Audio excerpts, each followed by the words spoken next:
I would like to call our meeting to order just shortly after start of time here. We're at 5:17. Pardon me, I hope my voice keeps up tonight. For attendance, we do have a couple regrets this evening. We have regrets from Trustee Sartori and Trustee LeClaire.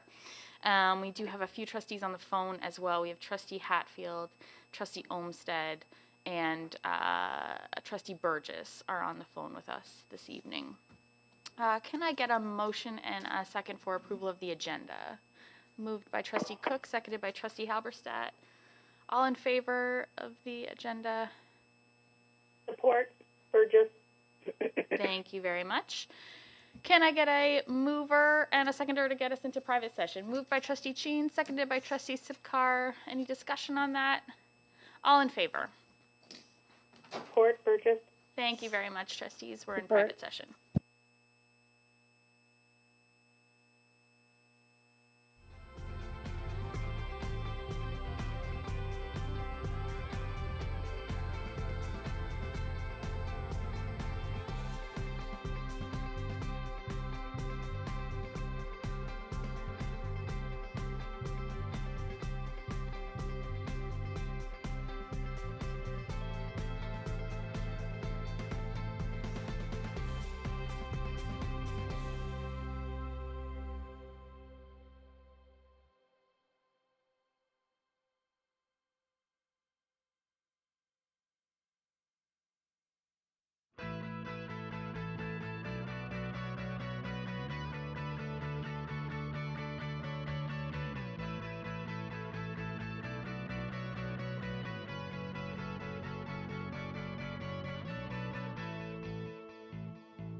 I'm reconvening our public session at 7:09 p.m. I will read you our attendance. We did open in public at 5:15 where I read attendance. I'll read it here again. We do have regrets tonight from Trustee Sartori and Leclerc. On the phone tonight, we have Trustee Burgess, Trustee Hatfield, and Trustee Olmsted. And the rest of us are finally here in person. It's quite wonderful to be all together again. And doing board business in person, as I'm sure it was nice to return from March break to your peers and colleagues as well. So I will read our land acknowledgement and we'll continue through our public agenda. We acknowledge that we are on land and surrounded by water, originally inhabited by indigenous peoples who have traveled this area since time immemorial. This territory is within the lands honored by the Wampum Treaties, agreements between the Anishinaabe, Haudenosaunee, Lenni Lenape, and allied nations to peacefully share and care for the resources around the Great Lakes.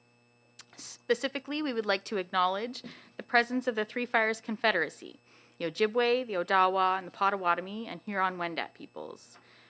We are dedicated to honoring Indigenous history and culture while remaining committed to moving forward respectfully with all First Nations, Inuit, and Métis. I now pass it over to Director Kelly for a special order of the day.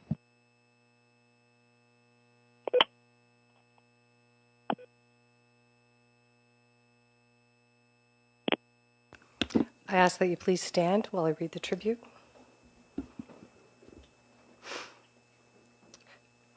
We are saddened by the passing of Millicent Warmalt on February 9th, 2022. At 48, Millicent was diagnosed with cancer and spent more than 6 years becoming a cancer warrior. At one point, while in remission, Millicent returned to teaching to share her passion and devotion with her students. Over her 18-year teaching career, she taught all subjects in several grades with patience, endurance, and gratitude. She was extremely talented and creative. Millicent would greet everyone with a big smile, was gracious, and was a great listener. Children adored her. She always put others first. Millicent spent time with her family, traveling in the RV, quilting, and making Ukrainian Easter eggs as just a few of her many pastimes. Millicent leaves her husband of 30 years, Neil Arner, a fellow teacher, and her daughter Carolyn to carry on her abundant love of life as well as passion and devotion to educating the future. She was an integral part of Essex Public School, and the school, hallways, and students are all better for having her own ideas touch our lives. Please join me in a moment of silence.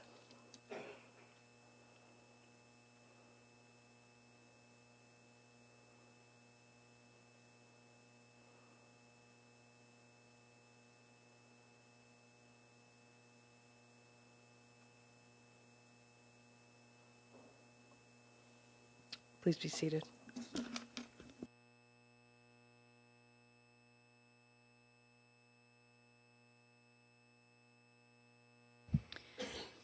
Thank you very much, Director Kelly. Moving through our agenda to E, do we have any declarations of conflict of interest for in our public session here? Any declarations of conflict of interest? Seeing and hearing none. Any actions of the board meeting private session? Trustee Cook. Thank you very much. I'm going to ask for someone to move F1. Trustee Sipcar, a seconder. Trustee Higgison, all in favor of F1. That one passes. Going down to F2. May I have a mover for F2? Trustee Chin. Trustee Sipcar is a seconder. All in favor of F2? Thank you. F3. Can I have a mover for F3? Trustee Higgison. Trustee Halberstadt. Burgess. All in favor of F3? Thank you. Support Burgess. Thank you. Yeah. F4. May I have a mover for F4? Trustee Higgison, Trustee Sipcar. All in favor? Burgess, support. Thank you, Trustee Burgess. Thank you. Thank you very much. Thanks, trustees. I'm looking for a mover to approve the minutes of our February 15th board meeting. Need a mover, Trustee Cook, a seconder for the approval of those minutes. Trustee Sipcar, any discussion on those minutes? Any discussion? Seeing and hearing none. All in favor of approval of the minutes? Thank you very much, trustees. At Business Arising, I do have a piece at Business Arising. I will note for clarification a section at the end of page 7 and beginning of page 8 referring to 2 requests and a missed point of order due to an unfortunate technical glitch. Per OPSPA's Good Governance Guide and our own trustee code of conduct, any action pursued by the board can only be done so following a majority vote of trustees. Trustees are all aware of this clarification, and I wanted to note it for the public minutes as well. Any other business arising from our minutes this evening? Trustee Alberstadt. Can you hit your mic for me? Page 5, it was noted that significant money went towards renovating the school. I've asked Superintendent Armstrong to comment on that, on how much money has been invested already in Marlborough School. Thank you. Through you, Madam Chair, a total of $3.1 million has been spent between 2017 to 2021. Of that $3.1 million, about $350,000 was spent on roofing, addressing the public address system and the security system and emergency lighting. $885,000 was spent on various floor replacement and roofing. And in 2019-20, about $1.7 million was spent for windows, washroom upgrades, domestic water upgrades, as well as replacing pneumatics and refurbishing the steam boilers.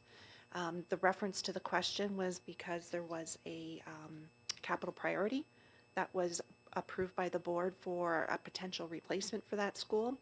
And through discussions with facility services, the intent would be that things like the windows, the roof, the exterior doors would all be repurposed and used as part of the new school, should we be approved for that capital priority case. So the investment is not going to be in vain for what's already been invested? Thank you. No, it would not. The intent would be we would start with the existing structure of the school, and we would build from there, and we would repurpose those items. Thank you very much. Any other business arising? Trustees?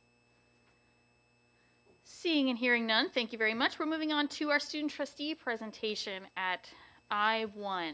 Is it student trustee Hawkins is first? Go ahead. Thank you, and good evening, Director Kelly, trustees, and senior administration. We are so excited to be back in person with you all this evening and to share what we've been up to this last month. This February brought the first ever student-led and executed student trustee election. We are so proud of the work that went into making this possible and are incredibly grateful for the support of Superintendent Korvac, Michelle Marcus, Student Senate, and the student volunteers who put in countless hours ensuring that everything ran smoothly.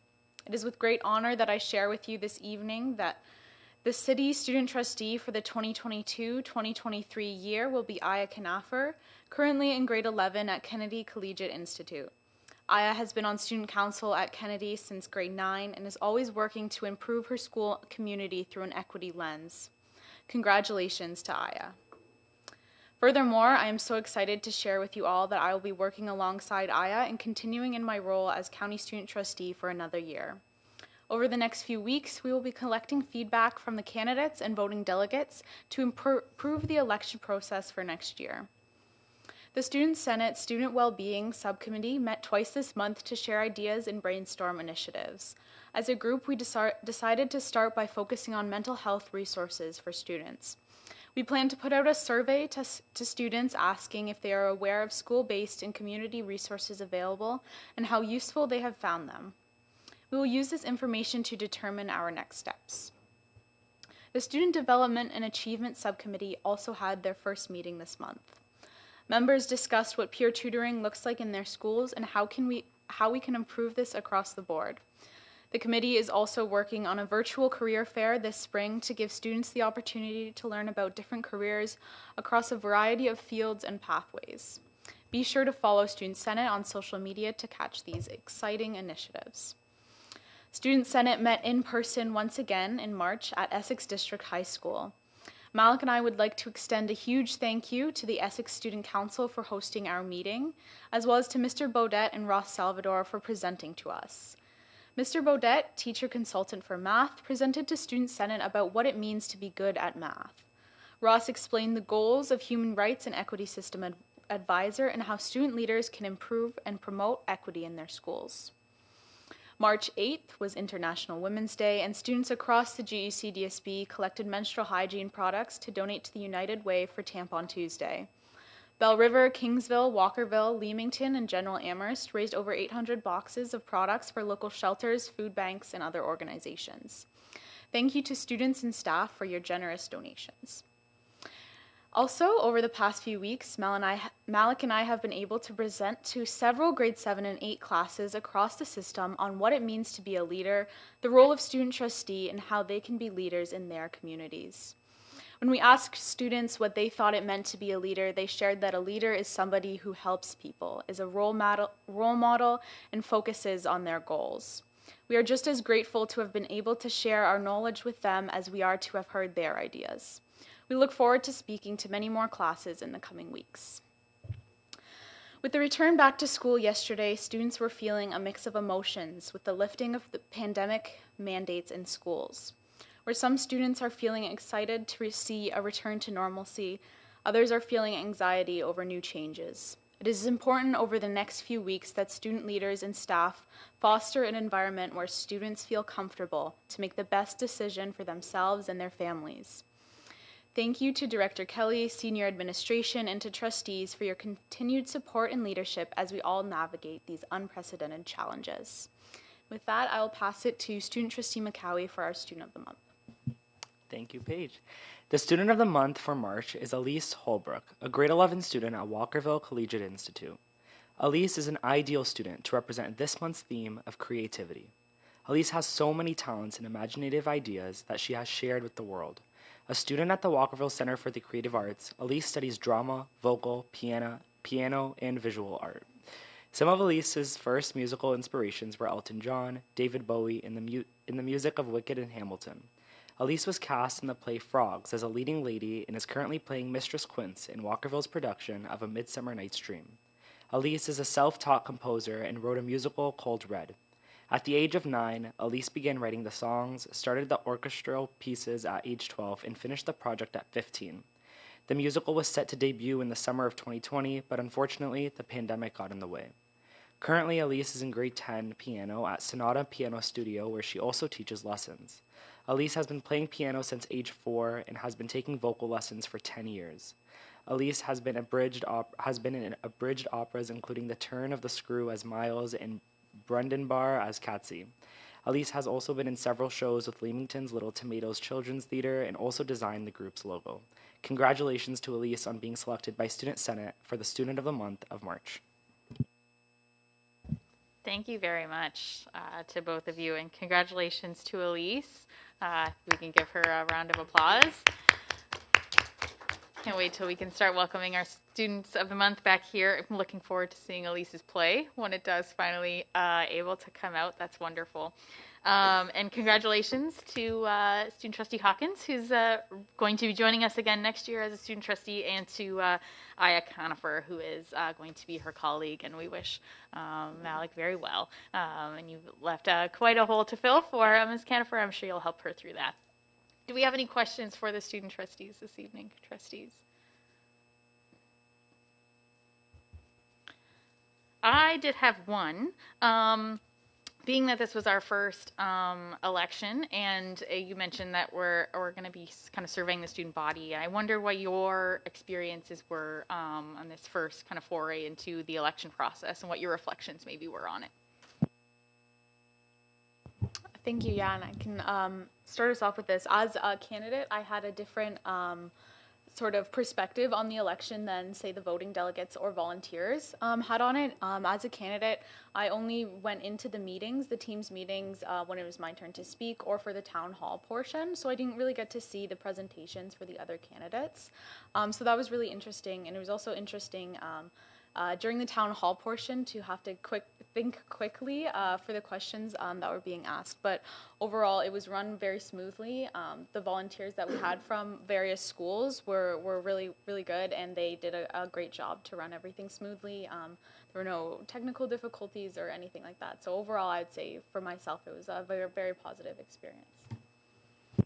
And just quickly from more of like a facilitator's perspective of the election, like Paige said, it did run really smoothly. But one common theme that emerged following the election was the length of the election being 6 hours. We do recognize that that could be quite the toll on voting delegates who did have to sit through all of the entirety of the election. And another issue that kind of got brought up was throughout the town hall, given that we were using the same voting delegates, it became a challenge to come up with questions on the spot for our candidates. But it was still a great experience, and overall, we're really pleased with how the election went by this year. That's wonderful to hear. Thank you very much for that. And thank you very much for your presentation this evening. We're moving through our agenda now. We have no delegations and no one on the speakers list this evening, so we'll go right into new business. At L1, we have a recommendation that the Greater Essex County District School Board does not designate any municipality within the board geographic area of jurisdiction as a low population municipality for the 2022 school board trustee elections in accordance with Section 4 of Ontario Regulation 41200. I don't know, trustees, if we want to move L1 and L2 together, or if we want to have a presentation on both of those together. Would that be, I'm looking to Superintendent Armstrong if we have. Are we interested in moving them together? Trustee Burgess, is that you? Yeah, I would move those two together, L1 and L2. Okay, so we've got L1 and L2 on the floor together. Do I have a seconder for L1 and L2? Trustee Cook. I'm seconding Trustee Hatfield. Thank you, Trustee Hatfield. So do we have any, do we have a presentation, or we have any questions on L1 and L2? There is quite a lengthy explanation in our package that is part of the public record as well. There are some changes to our upcoming election, though this is not one of them. And those are just dates that trustees will begin their term. But there is some timeline things in there that'll be important for the public to know, and certainly important for us. There's no changes to ours, and so we do have to submit this to the ministry, and we do each year right before the election. So if I'm getting anything wrong, you can jump in. And Thank you. It's basically, as you've described it, Madam Chair, 3 decisions that the trustees have to make. One is with respect to the low populations, which is the purpose of this report. And that's basically if you have within your region, you have a very low population area, and it doesn't trigger a trustee based on the electoral population. You can take from your existing pool of trustees and you could allocate one over. We're not recommending that is required. We think that there's adequate representation. The other one is you can reduce the number of trustees, and we're not suggesting that you would want to do that. We did go back and take the electoral population that we get from MPAC, and we recalculated the trustees just to make sure 10 is still the sufficient number. And then when you get to the next report and the next motion, that's the actual distribution of those trustees, again, based on the population in each of those regions. And yes, this all has to go to the Minister of Education, the election clerk, and the secretaries for each of the boards that are within our region, so the coterminous boards. thank you very much for that. Do I have any other questions from trustees? As the mover, Go ahead, Trustee Burgess. just a little typo in L2 number 3. It's just a typo. It's nothing substantive. I just had a question about this is the last time MPACT is going to be involved, though. Is that correct in any of the, the data? Do we know how things are going to change after this?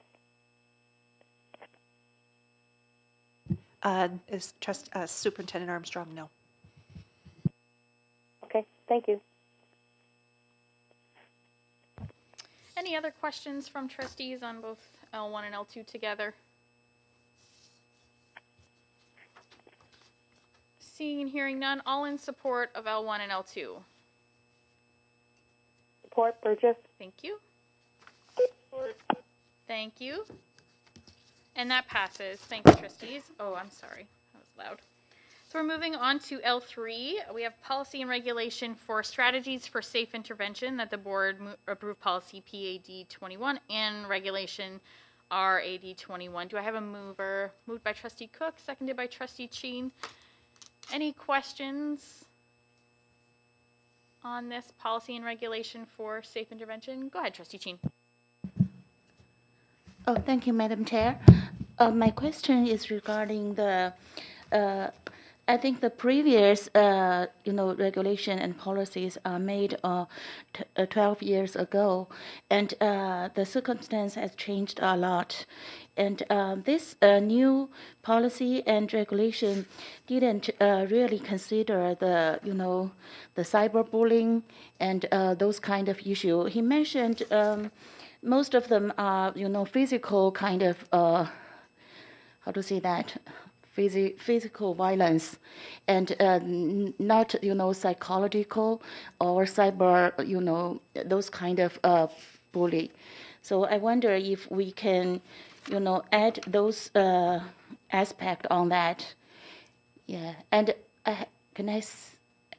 another question is... Would this be best as supplemental or... Okay. Or, yeah. I'll let the superintendents answer that one, and then we'll go to your supplemental. Go ahead. Yeah. So thank you through you, Madam Chair. Thank you, Trustee Chen. So this is about physical intervention. Just to give a little bit of context, through the Occupational Health and Safety Act, we're obligated to ensure that staff have behavioral intervention strategies, training as part of safety at work. And so the behavior management systems training, which is what this regulation and policies are about, it's a gold standard prevention and accredited training system for teachers and education workers, and was developed by the Ontario Educational Service Corporation in cooperation with the Ministry of Education as a preferred provider of crisis intervention specific to school boards. And it's really about students where there is imminent danger and where staff has to act on that to prevent anyone from becoming injured. So it actually is about a physical intervention. Just, I want to provide some context. Supplemental? Go ahead. Okay, thank you for explanation. So is there any other policies or strategies regarding the cyberbullying or, mental health issues? I can take that question. Thank you, Trustee Cheen, and through you, Madam Chair. We do have an anti-bullying strategy that is updated annually. This year, it was a theme of culture of kindness, and grants were provided to individual schools as part of the anti-bullying strategy to engage in school-based projects to build cultures of kindness within schools. In addition to that, we did do cyberbullying training for all administrators on our February PD days, and that training will go towards the creation and development or revision of school-based anti-bullying plans with a specific focus on cyberbullying. So it is a system priority, and we have been working through that. Okay, thank you. Can I ask another question? I'll put you in the queue, which I think is probably just you, but if if we have anybody else that needs to ask a first question first, I want to give everybody the opportunity to do that. I have a question. Go ahead, Trustee Hatfield. Thank you. So I would just like to follow up on what Trustee Chin was asking, because I think more to her point is not necessarily just like what are we doing in our system about cyberbullying, but I think she's looking for, and I think it's valid point to say, are we moving in the direction of establishing anything within our policies and procedures that specifically refer to things like cyberbullying and psychological bullying. And I didn't hear anything in the answer that we're actually looking at implementing something in policy and procedures. Because I think in this day and age it's relevant that we should be including that in policies and procedures. I'm glad that we're doing initiatives to address it, but I think we need to start showing it more specifically within our policies, and I didn't quite hear that we have that included. Superintendent Corbett? So my question is about whether or not there would be direct policy and procedures. So we do have an anti-bullying policy and procedure of intervention and prevention, which does address cyberbullying. It is very close to being up for review, although I will admit, off the top of my head, I don't know exactly when the review date is. Happy to go back and look at that and work through that language to determine that there is specific language around cyberbullying. But absolutely, there is a policy for that, and cyberbullying is a component of that policy. Okay, thank you. Thank you very much. Any other first questions from trustees on the phone? Seeing and hearing none. Trustee Chin, go ahead. Thank you, Madam Chair. My second question is regarding the safe intervention, and I didn't see the procedure regarding the disagreement or complaint from parents if such intervention happened. For example, expulsion and suspension happened. If parents have any disagreement or complaint, is there a procedure where they should go? And if there is any, committee to help to make judgment, and those kind of issues, I think it happened, but I didn't see there is any, plan or preparation for solving those issues. Thank you. Dr. Kelly? Yeah, through you, Madam Chair, I can answer that question. I think these are sort of different things that we're talking about here. This is more a physical intervention plan. You're talking about what does someone do if they disagree with a decision, for example. There's a way to they can appeal a suspension, for example. That speaking with the principal, speaking with the supervisory officer, and speaking with the director would be the process you would use to look at those things. But that would be the process. But again, I'm not so sure this necessarily relates to this particular policy. But I think your question is, what's the process for dealing with something that you perhaps don't agree with as a parent from a decision-making perspective? Am I correct? Yeah, thank you. A supplemental, so if this is not regarding this part, is there any policy or procedure covered that part for the disagreement?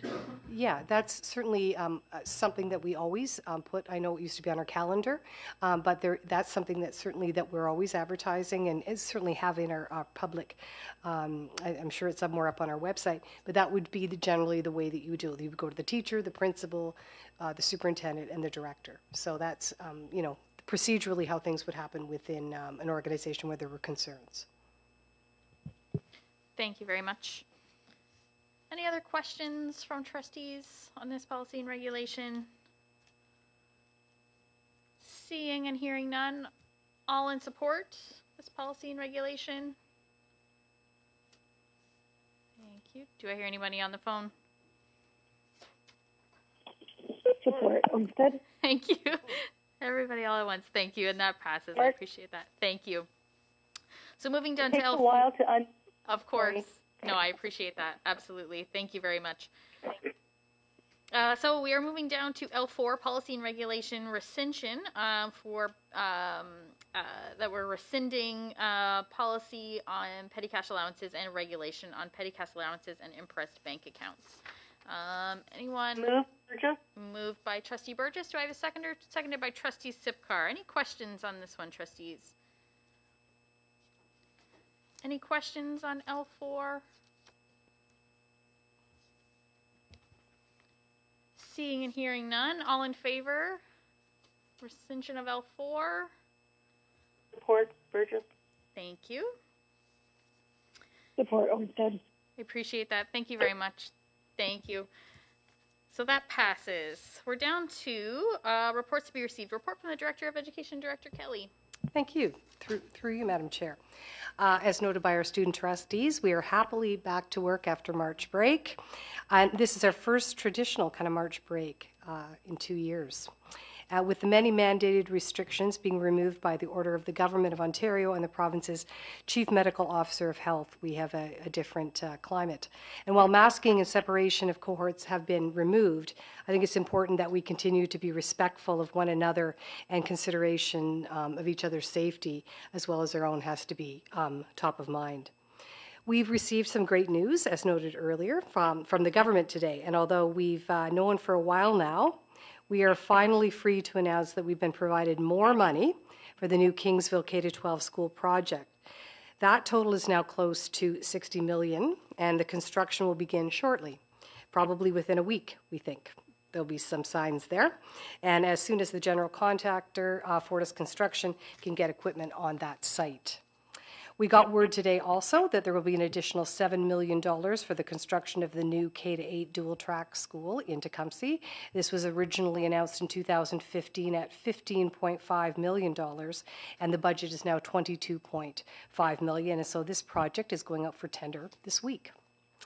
Monday was World Down Syndrome Awareness Day, and schools throughout the board jumped right in with their fancy socks to acknowledge and celebrate that day.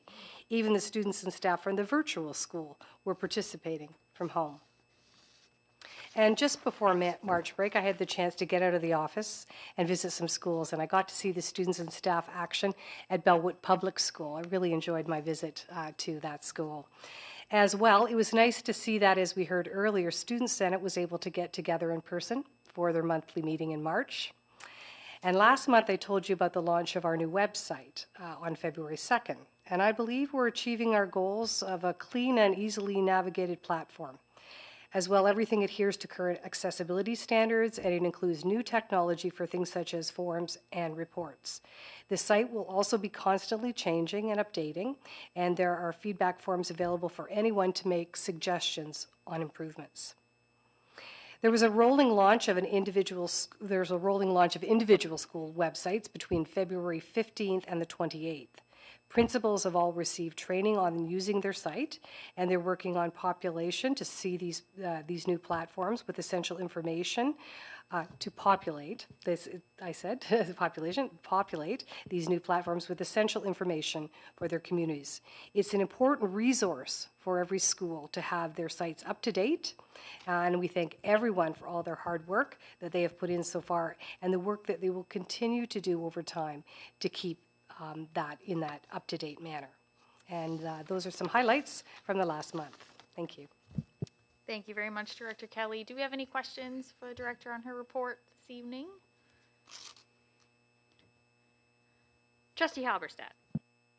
Yeah, just to the Director, Madam Chair, how are things going with regard to the masking, new masking rules? I know in some other areas there's been some walkouts and marches, but haven't seen anything about anything like that here. Yeah, thank you very much for the question, Trustee Halberstadt, because it has been a change, right? We certainly haven't heard any, and I look to the superintendents who maybe have heard from their schools, we haven't had significant change and worry about that. Obviously, students are making choices, and I hope everyone is respecting that. We certainly haven't heard of any big conflicts. I know that our student trustees made their comments about that earlier, and so it will be a period of adjustment, but no, we haven't had any walkouts, not that I'm aware of anyway, and so I think people are handling it well, despite people will make different choices. Thank you very much. Any other questions for the Director? Give our phone colleagues a minute to unmute if they need to. Seeing and hearing none, thank you very much, and welcome back, everyone, from March break. I hope you got a break, and I hope it was enjoyable.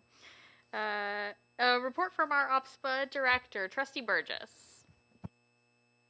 Yes, Madam Chair, I'm not muted, correct? We can hear you. Okay. Star six. I have a very brief report. I haven't attended any meetings per se since the last board meeting, but there are going to be quite a few things coming up, and there has been an awful lot in the news, despite even during March break. There have been a lot of curricular introductions that are coming fast and furious, and I think we'll probably hear some updates on that during Education Committee, etc. De-streaming science comes to mind, for example. But upcoming for us as OPSPA activities, we have a Western Regional meeting on April 9th from 9 to 11. All trustees are encouraged to attend. It is a virtual meeting.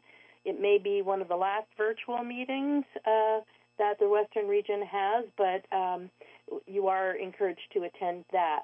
After that, there will be a Board of Directors meeting, and it's a preliminary kick at the can for any discussions about resolutions or constitutional changes, etc., that may come forward at the AGM, which follows in June.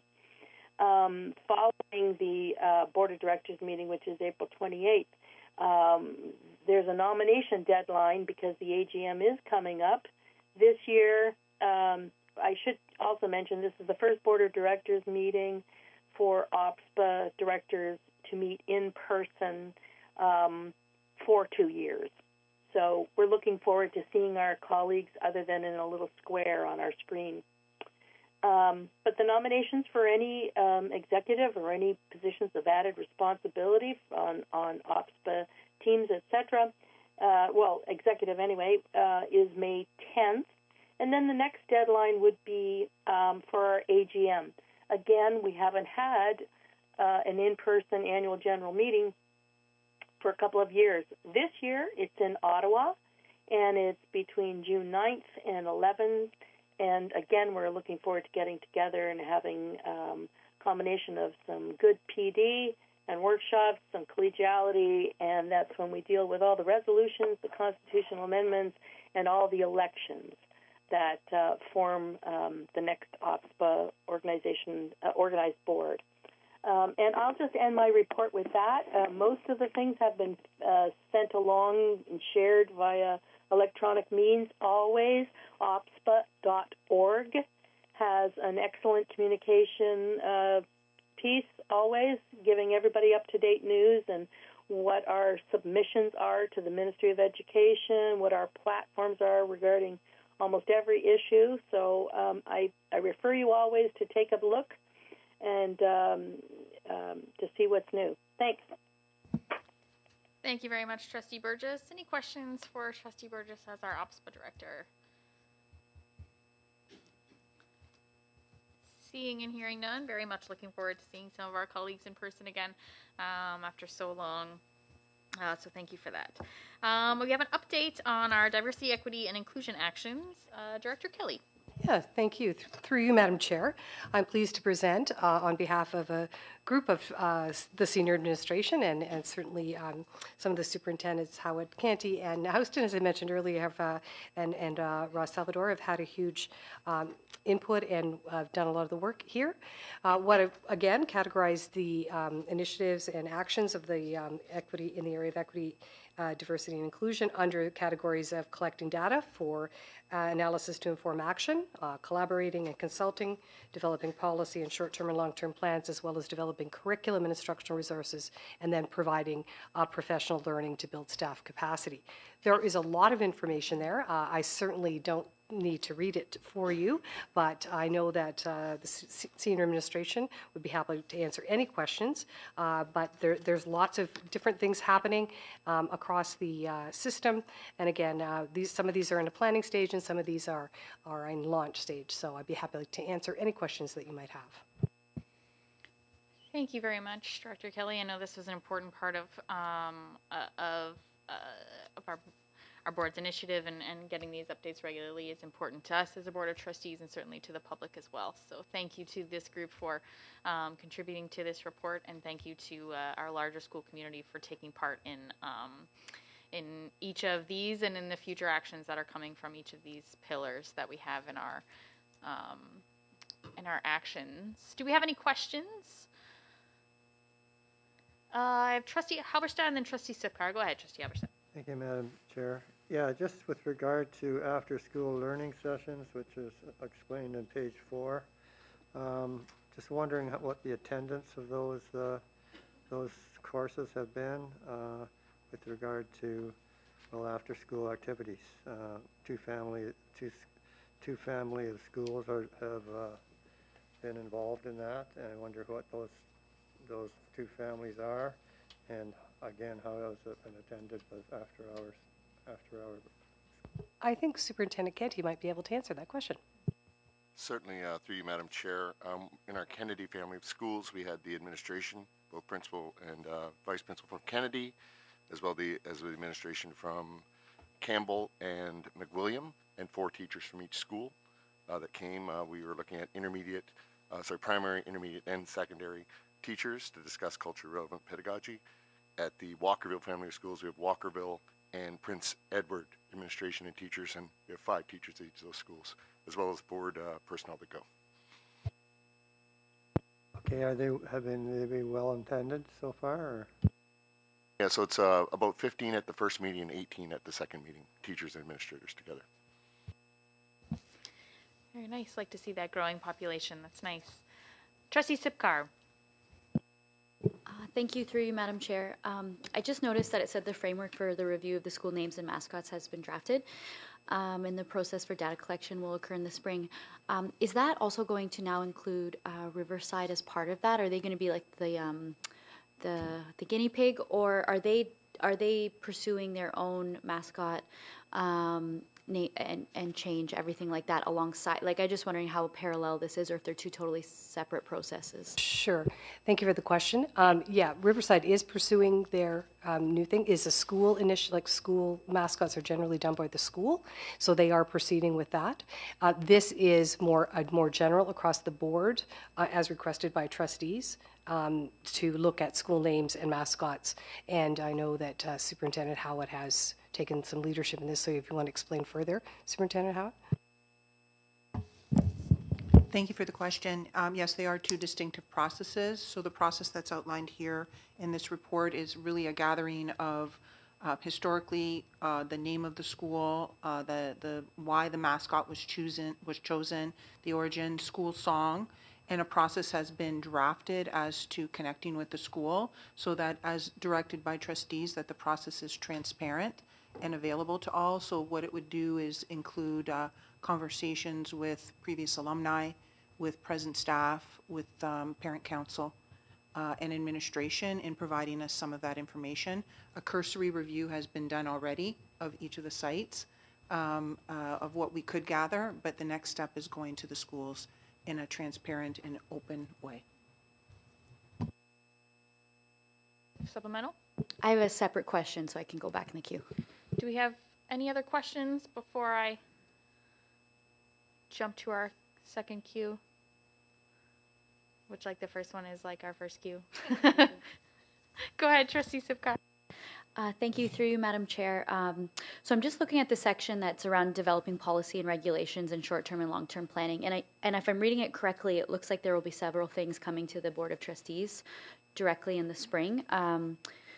The Board Improvement and Equity Plan. Then it also says the Anti-Black Racism Strategy. And then the third point is the Equity and Inclusion Policy, which I assume would actually go to the Policy Committee. You're right, it actually says that. So my question was going to be, I remember we had the umbrella of the equity and inclusion policy, and I believe there was an anti-Black racism component to that, and I'm just trying to jog my memory, and I just wanted to know, are all of these going to the policy committee first, with the exception of the Board Improvement and Equity Plan, or is that anti-Black racism strategy, is that coming right to the board? Through you, Madam Chair, the anti-Black racism is a strategy. It's not necessarily a policy, though it is actually a higher level action plan in terms of what will be happening. So I would see that as something implemented on the ground through action, and there will be an actual strategy plan around that. Somewhat different, but I think we recognize that we do, as you noted, the equity and inclusion policy. That is something that our new advisor is working on as well, but we will be bringing those, if they're policies, they would be coming through the policy committee. So there's a number of different things. The board improvement plan obviously is a plan.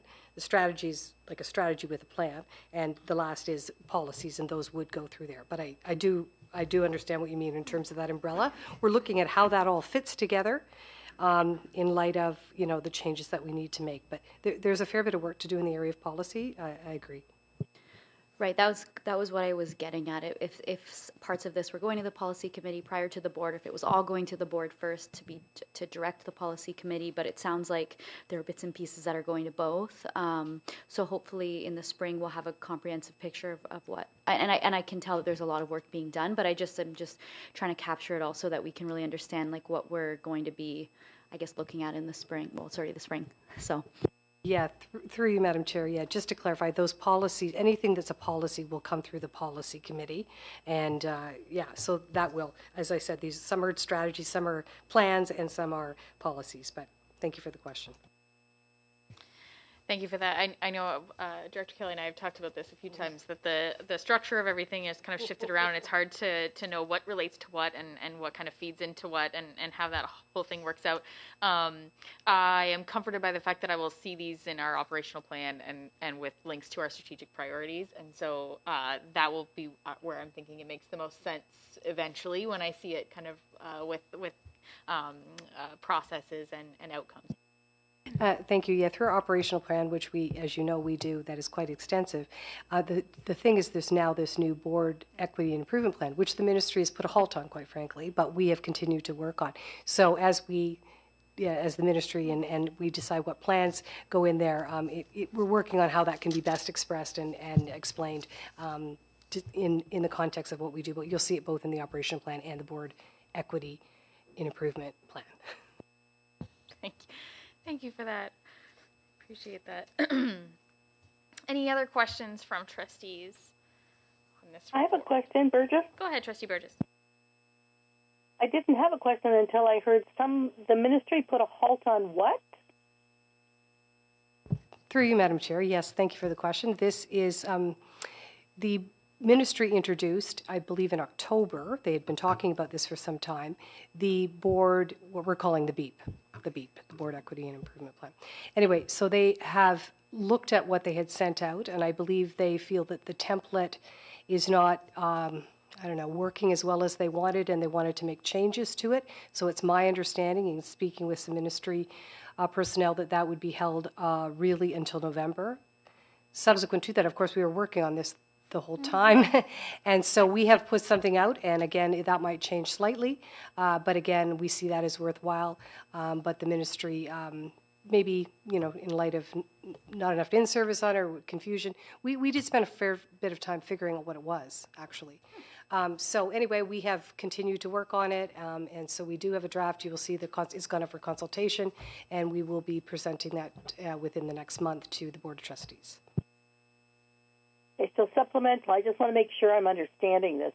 So the BEEP, the template, the framework, whatever, that the ministry sent out in the fall on I guess the second look or whatever, once it got out, they're thinking that the framework itself might need to be tweaked, and so they're not even going to look at it. Well, it's because this is a bureaucratic ministry. I'm not talking about an election. So what we're doing is we're working on something that was sent out and in good faith, and it's serving our purpose, and it might need to be tweaked if something else is introduced. That would be correct. Good summary. Okay, thank you. I didn't see that in any of the communications. I must have missed that. I didn't see that in any of the communications. Thanks. I learned about it pretty late too. Wow. Comment without a comment. Okay. Any other questions on this? Trustee Halverson, I'm sorry. I did know about it. Sorry.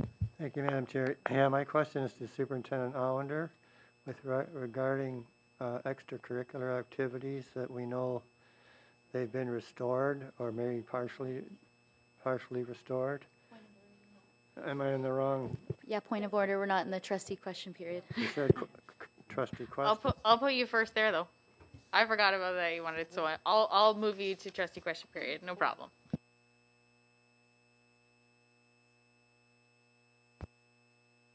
right, so seeing and hearing no other questions on our diversity, equity, and inclusion actions, we are on to Chair's report.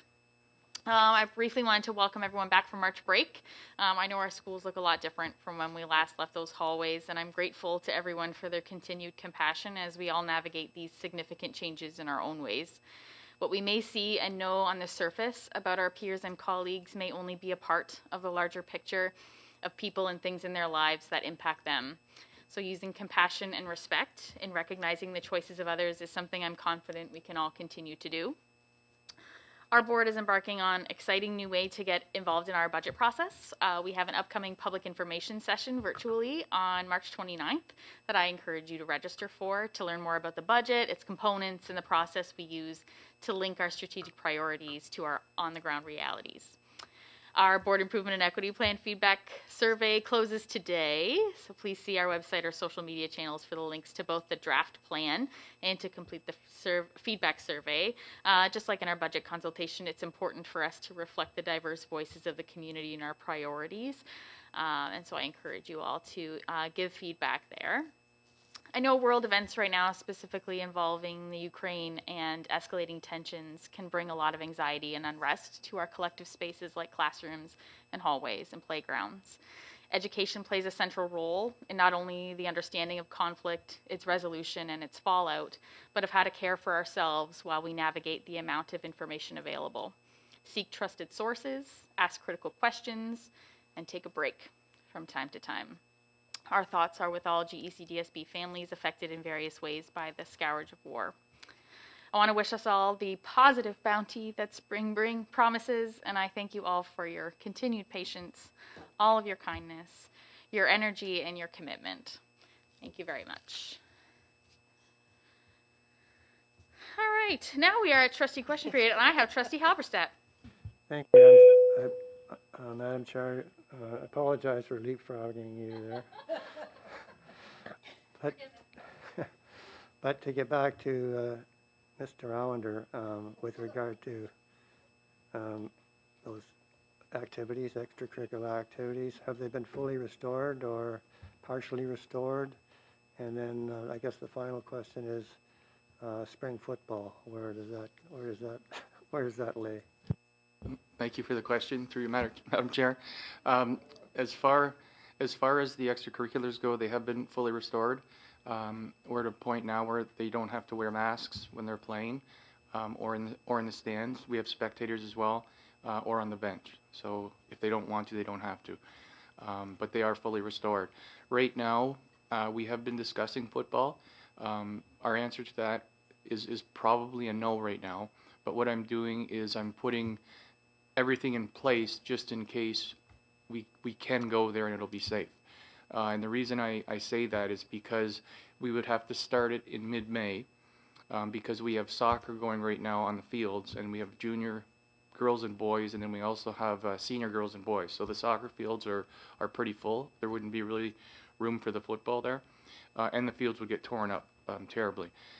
The other is I did a poll of the coaches, and we have 4 coaches in our board, possibly 5, that would coach, and don't think it's a good idea, but they would do it. And then we have, at this time, 0 in the co-terminus boards that have any coaches that want to do it. We picked mid-May, I said, because of the soccer, and also during the soccer season we have badminton, soccer, baseball, track, tennis, and ultimate frisbee. So that's quite a bit of athletic activity. And the students, one of the rules are they can only play one sport per season. So they can't sign up for 2 or 3 or 4 sports. So that's kind of where we are. We start in mid-May. There's 2 weeks of practice at the beginning that has to happen in pads before they can play their first game. And then the last week of school is exam week, and WEXA has a rule that there's no games that are played during exam week. So you're looking at a schedule of maybe 2 or 3 at the most games. Okay, I guess that sounds like it's hardly worth it at this point. Well, in all fairness, the entire association, the entire executive, and I'm going to say 95% of the coaches, I only know of 1 coach that really wants to do it. They said they would do it, the 4 of them, but they don't think it's a good idea. Okay, so you're going to gear up for a season in September, or? Yep, we're all set for that. Okay, do we need new helmets or new helmet reviews? That's all been done. And the coaches have been certified. Yeah, I just a short comment. I find it unfortunate that for whatever reasons they couldn't have a season this year, and hopefully they'll come back in full force in the fall. Thank you. Any other questions from trustees? Or trustee question period? Burgess? Go ahead, Trustee Burgess. Thank you, Madam Chair.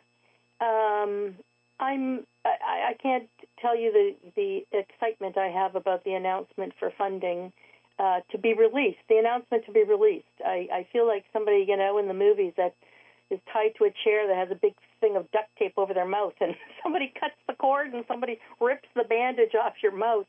I mean, it's, we've been sitting on this for quite some time, and it's such great news. I won't ask why news like this is embargoed, because I don't think we can answer without getting political, but what's the next steps? There are a lot of people who are going to be asking a whole lot of questions, and they want to see the dominoes fall. So we hear that there's going to be activity at the site. Do we have any expectation of timelines, if there's any kind of snags with supply chain or anything? The tender's been awarded. What are the next steps that the communities of Harrow and Kingsville can anticipate? Superintendent Armstrong, can you answer that? Part of it, and then the rest I'd be happy to provide more input at the next meeting. So why it gets embargoed?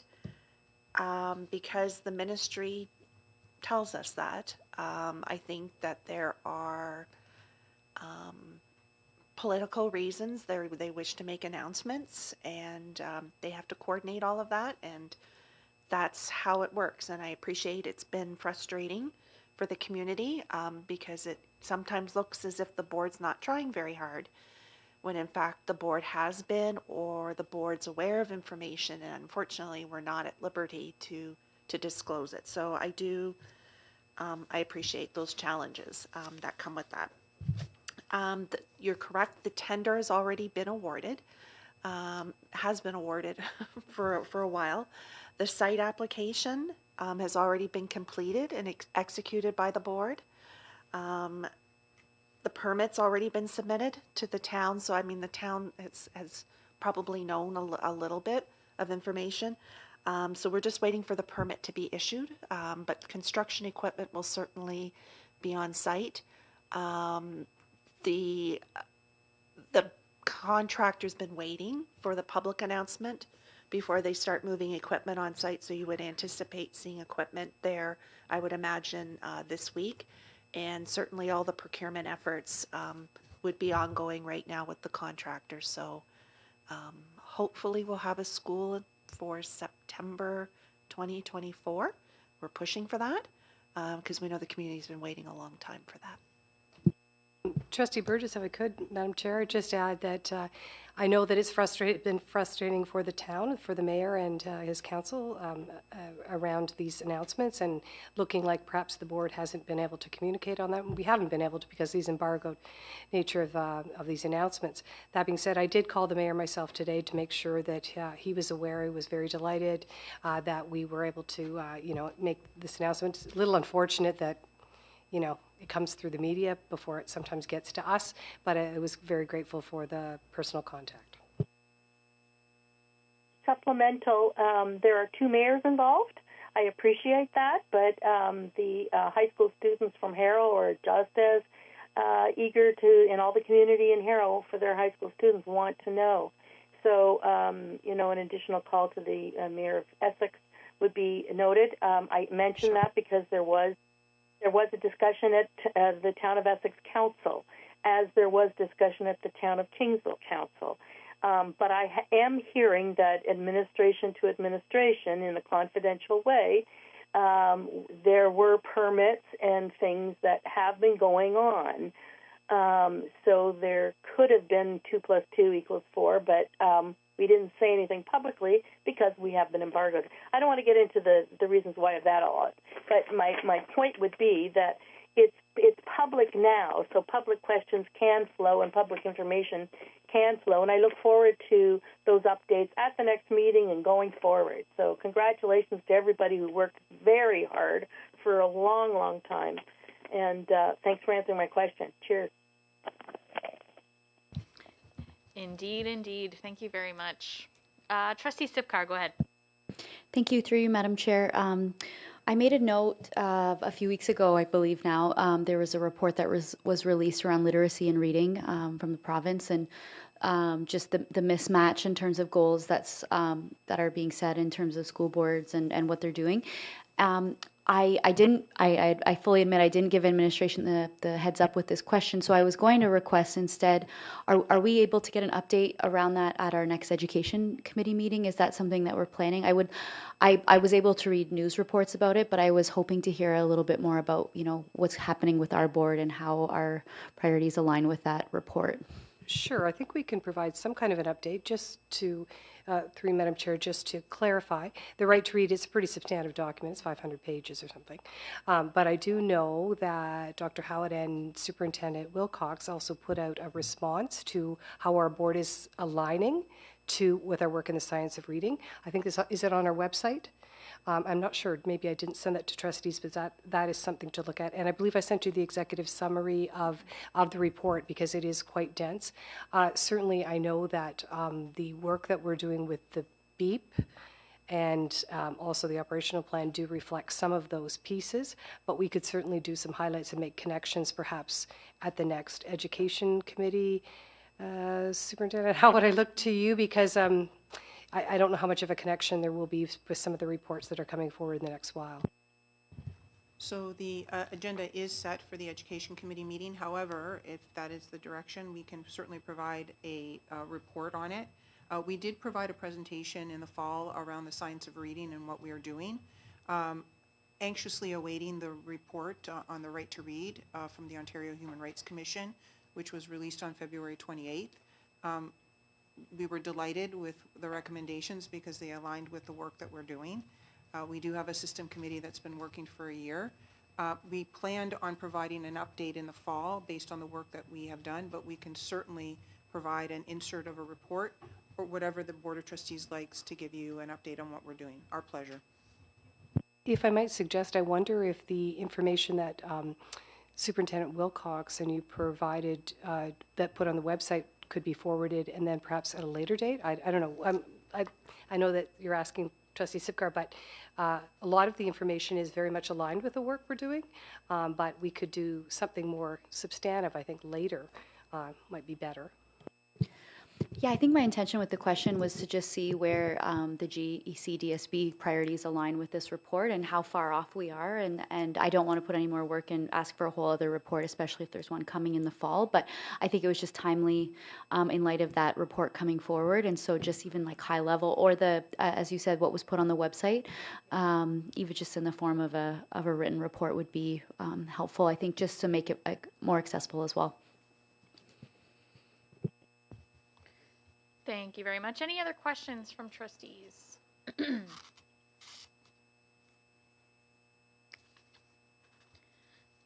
Waiting for anybody on the phone that needs to unmute, but I'm not hearing any.